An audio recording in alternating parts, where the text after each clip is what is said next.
কথা চিন্তা করে নাই, মা ফাতেমার কথা চিন্তা করে নাই, আহলে বাইত রাসূলের কথা চিন্তা করে নাই। এই মৃত্যুর বিছানায় শুয়ে মহান রব্বুল আলামিনের দরবারে উম্মতের জামিনদারি চিন্তা করেছেন। উচ্চ আওয়াজে বলে সুবহানাল্লাহ। এজন্য কোন আশিক রাসূল বলে, মুহাম্মদ কি উম্মত না যায়েঙ্গে দোজখো, মুহাম্মদ কি উম্মত न जाएंगे दोज़खो, ये वादा रसूले खुदा कर चुके हैं सारा दुनिया।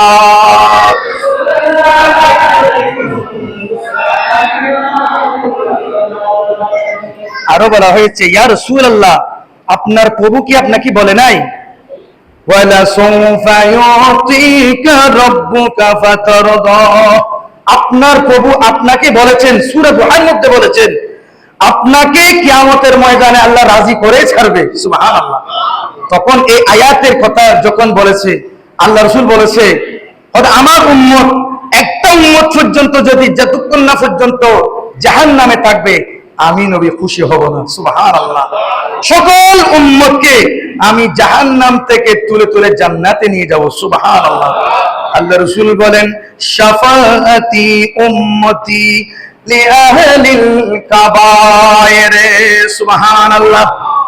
আমার উম্মতদের মধ্যে দুনিয়াতে থেকে যারা কবিরা গুনাহ করেছে, বড় বড় গুনাহ করেছে, যাদের বড় গুনাহের কারণে দুনিয়ার মধ্যে থেকে কান্নাকাটি করেও আল্লাহর কাছে ওই গুনাহ মাফ করাইতে পারে নাই, ওই রকম বড় বড় গুনাহগারদের জন্য কবিরা গুনাহকারীদেরকে আমি শাফাআত করে করে সেই দিন জান্নাতে নিয়ে যাব। সুবহানাল্লাহ। ছোটখাটো গুনাহগারদের জন্য আমাদের প্রকৃত হাফেজ কোরআনরাই যথেষ্ট, উলামায়ে কেরামরাই যথেষ্ট, পীর মুর্শিদগণই যথেষ্ট। সুবহানাল্লাহ। শাফাআতের দ্বার সর্বপ্রথম আমার নবী উন্মুক্ত করবেন। সুবহানাল্লাহ। তারপর আল্লাহ পাক রব্বুল আলামিন ও ইমামদের নাম ধরে ধরে ডাক দেবে। সুবহানাল্লাহ। কোরআনে কারীমের মধ্যে বলেছে, ইয়াউমা নাদউ কুল্লা উনাসিম বিইমামিহিম। সুবহানাল্লাহ। তোমরা যারা যার ভক্ত, যাদের সাথে হাতে হাতে হাত রেখে বায়াত নিয়েছো, যাদের তরিকা ও তোমরা চলেছো, তারা সেই দিন কিয়ামতের ময়দানে আল্লাহ রাসূল শাফাআতের দ্বার উন্মুক্ত করার পরে তারাও দলে দলে দলে দলে জান্নাতে প্রবেশ করবেন। সুবহানাল্লাহ। আল্লাহ রাসূল বলতেছে, যারা কবিরা গুনাহ করেছে, বড় বড় গুনাহ করেছে, ওই রকম উম্মতদেরকে আমি শাফাআত করব। সুবহানাল্লাহ। সারা দুনিয়া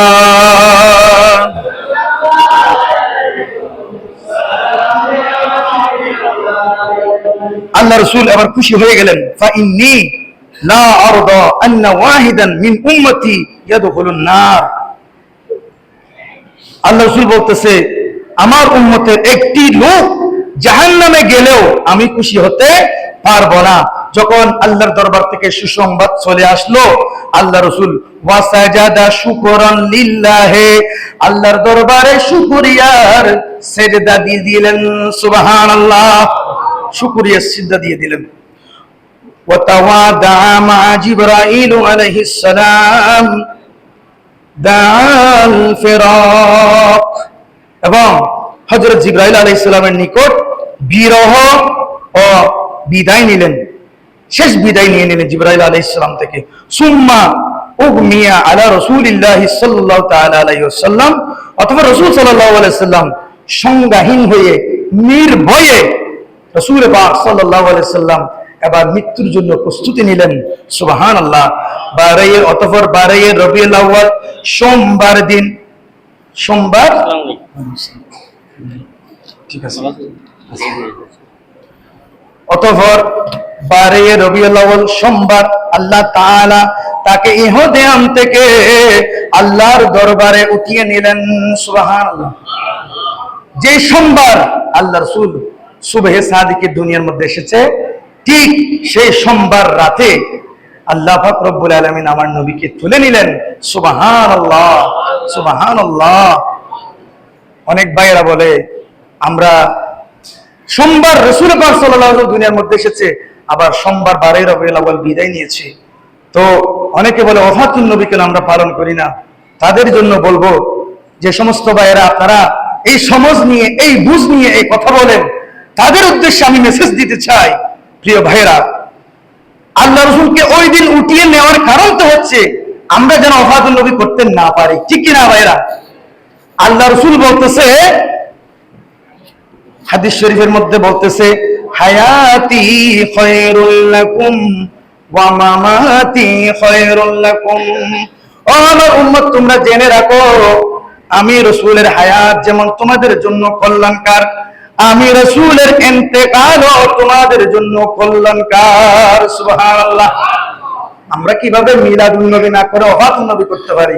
উচ্চ আওয়াজে বলুন সুবহানাল্লাহ। আমার রাসূল দুনিয়ার মধ্যে এসেছে, এটা তো কিয়ামত পর্যন্ত আমার নবীর প্রিয়টাই চলতে থাকবে।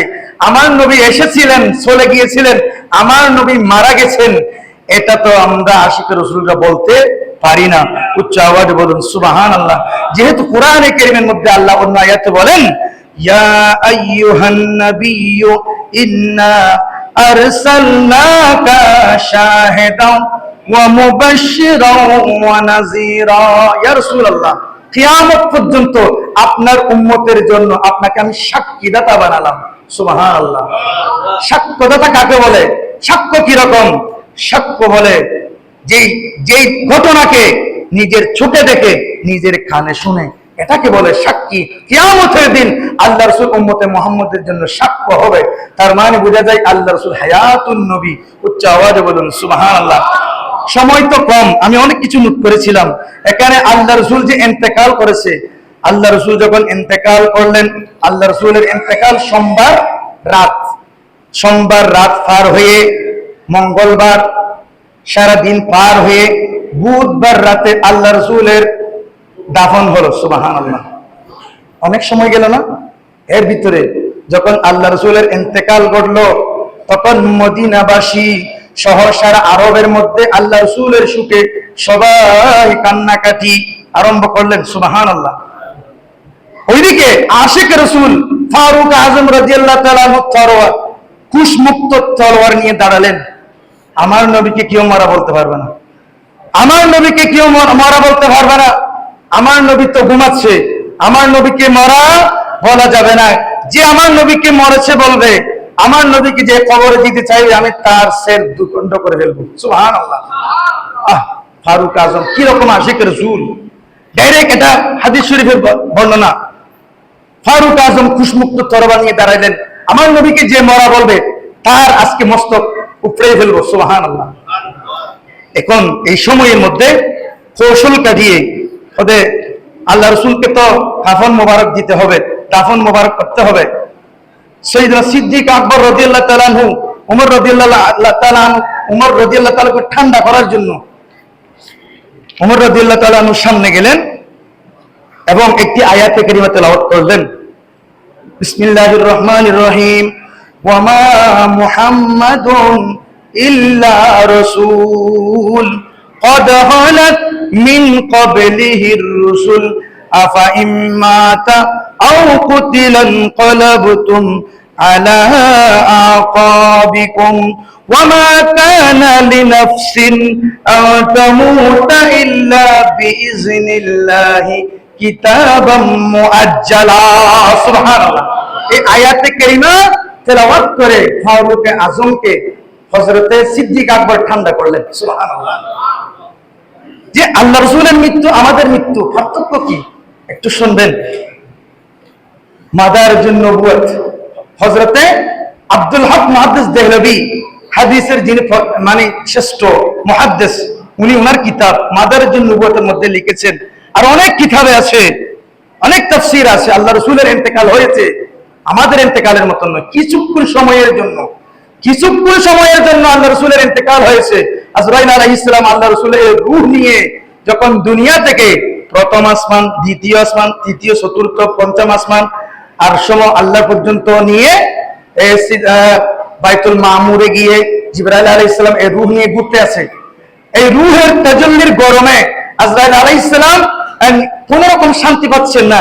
এই রূহ কোথায় রাখবে সে নিজেই চিন্তাবোধ করে করে শুধু দৌড়তেছে। তখন আল্লাহর পক্ষ থেকে এলান হলো, এ আমার আজরাইল, আমার হাবিবের রূহ তোমাকে আনতে বললাম, শুধুমাত্র তোমাকে পরীক্ষা করেছি। এ আমার আজরাইল, আমার হাবিবের এই রূহকে অন্য কোন জায়গায় রাখার জন্য আমি কোন স্থান তৈরি করি নাই, তুমি সোজা গিয়ে আমার হাবিবের রূহকে আমার হাবিবের বডির মধ্যে ঢুকাইয়ে দাও। সুবহানাল্লাহ। তখন কিছুক্ষণ আল্লাহ রাসূলের ইন্তেকালের পরে পরে আবার আল্লাহ রাসূলের কাফনের পর আল্লাহ রাসূলের বডির মধ্যে আল্লাহ রাসূলের রূহকে ঢুকাই দিলেন। আল্লাহ রাসূল মুস্কি মুস্কি হাসেন। সুবহানাল্লাহ। আল্লাহ রাসূলের জবানে রব্বি হাবলি উম্মতি বলে বলে তাসবিহ জপতেছে। সুবহানাল্লাহ। এটা তার প্রমাণ কি? অনেক সাহাবায়ে কেরাম হযরত আব্বাস রাদিয়াল্লাহু তাআলা সহ বিশেষ করে সিদ্দিক আকবর রাদিয়াল্লাহু তাআলা বলেন, আমার নবীকে আমি খবর দেওয়ার আগে দেখতেছি আমার নবীর ঠোঁট মোবারক, জবান মোবারক নড়াচড়া করতেছে।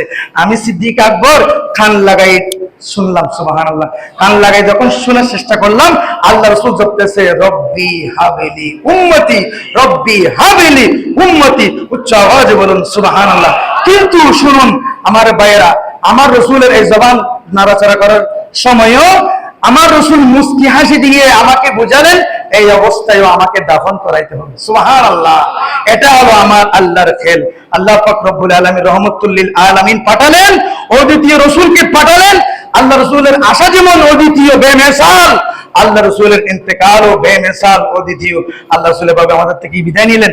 আল্লাহ রাসূল পাক সাল্লাল্লাহু আলাইহি সাল্লামের এই নূরানি আদর্শ 63 বছরের হায়াতে জিন্দেগানি আল্লাহ রাসূলের আদর্শ পুনকানো ভাবে এনালাইজ করে বাস্তবায়ন করে আল্লাহ পাক রব্বুল ইজ্জত আমরা যেন আল্লাহ রাসূলের উম্মত হিসেবে, আশিক হিসেবে আমাদেরকে আল্লাহ পাক রব্বুল ইজ্জত পালন করার তৌফিক দান করুক। আমিন। ওয়া আখিরু দাওয়ানা আলহামদুলিল্লাহি রাব্বিল আলামিন। আসসালামু আলাইকুম ওয়া রাহমাতুল্লাহ।